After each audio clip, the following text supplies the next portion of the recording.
हाय, कशा आहात मैत्रिणींनो? तर हे बघा, आज आपण गोल गळ्यावर सुंदर अशी ब्लाऊज डिझाईन तयार करणार आहोत.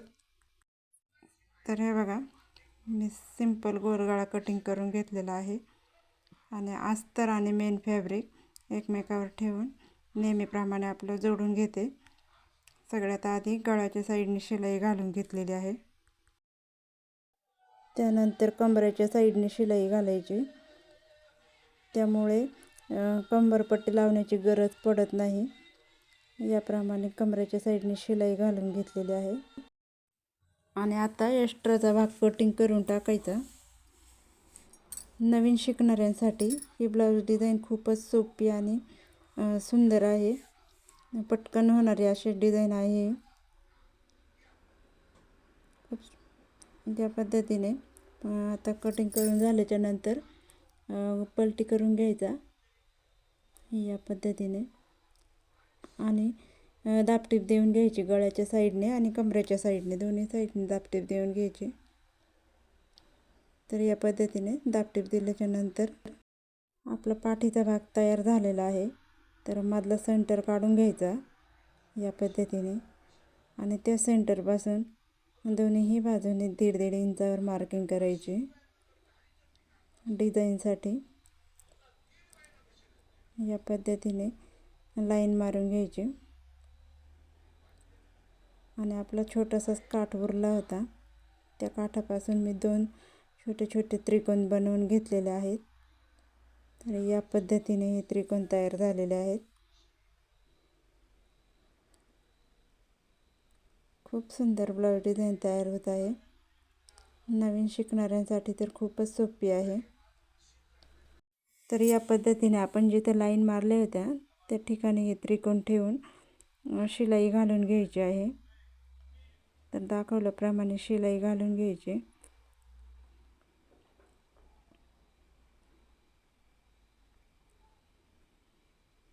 तर आपले त्रिकोण आता जोडून झालेले आहेत.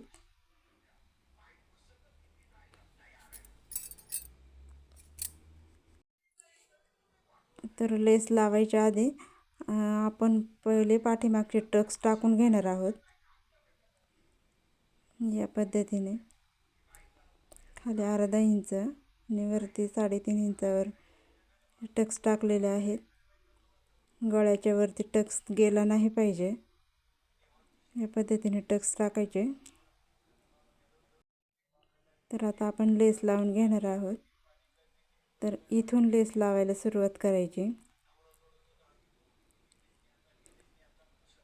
कोण्याचा पॉइंट व्यवस्थित काढायचा. त्यामुळे आपली ब्लाऊजची फिनिशिंग खूप सुंदर दिसते. त्यामुळे पॉइंट व्यवस्थितच आला पाहिजे. या पद्धतीने लेस लावायची. अजिबात घाई गडबड करायची नाही. लेसला दोन्ही बाजूने शिलाई घालून घ्यायची. तर अशा पद्धतीने दोन्हीही बाजूने लेस लावून घ्यायची.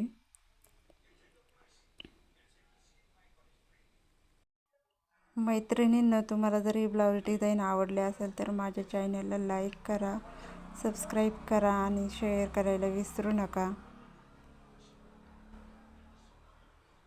या पद्धतीने लेस लावून घेतलेले आहे.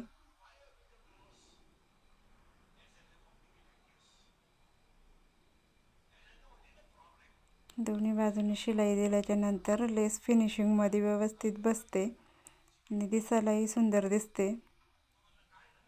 तर अशा पद्धतीने ही लेस लावली आहे. आता पूर्ण गोल राऊंडला लेस लावून घ्यायची या पद्धतीने.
अशा पद्धतीने आपले लेस लावून झालेले आहेत आणि आता आपण कापडाचेच लटकन बनवणार आहोत, कारण त्या ताईने तसं सांगितलेलं आहे कापडाचे साधे लटकन बनवा म्हणून.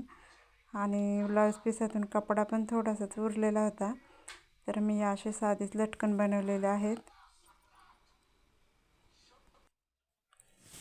खूप छान दिसतात हे कापडाचे लटकन आणि विशेष म्हणजे खराब होती नाही. तर या पद्धतीने आपले हे लटकन बनवून झालेले आहेत. तर लटकन लावताना आपण गळ्याच्या साईडने 2.5 ते 3 इंचावर मार्किंग करून हे लटकन जॉईंट करायचे आहेत. अशा पद्धतीने मी नॉट लावले आहे. तर आता मी हे त्रिकोण जोडून सुई धाग्याने जोडून घेणार आहे. तर हे बघा, या पद्धतीने मी हे त्रिकोणाची टोकं एकमेकाला टाके घालून जोडून घेणार आहे.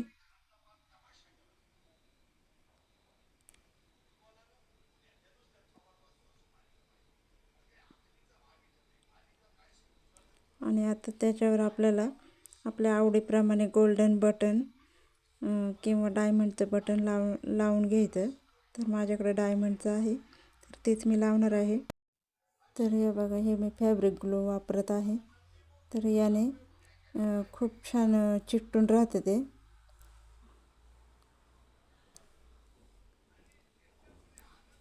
तर असं हे बटन लावलेलं आहे. खूप सुंदर ब्लाऊज डिझाईन तयार झालेली आहे. तुम्ही पण एकदा नक्की ट्राय करून बघा. कस्टमरलाही खूप आवडते ही डिझाईन, कारण माझ्याकडून 2-3 कस्टमरने ही ब्लाऊज डिझाईन शिवून घेतलेली आहे ऑलरेडी. तर हे बघा, फायनल लुक असा दिसतो. तर खूपच सोपी पद्धत आहे ही ब्लाऊज डिझाईन शिवण्याची. नवीन शिकणाऱ्यांसाठी सहज जमेल अशी ही ब्लाऊज डिझाईन आहे.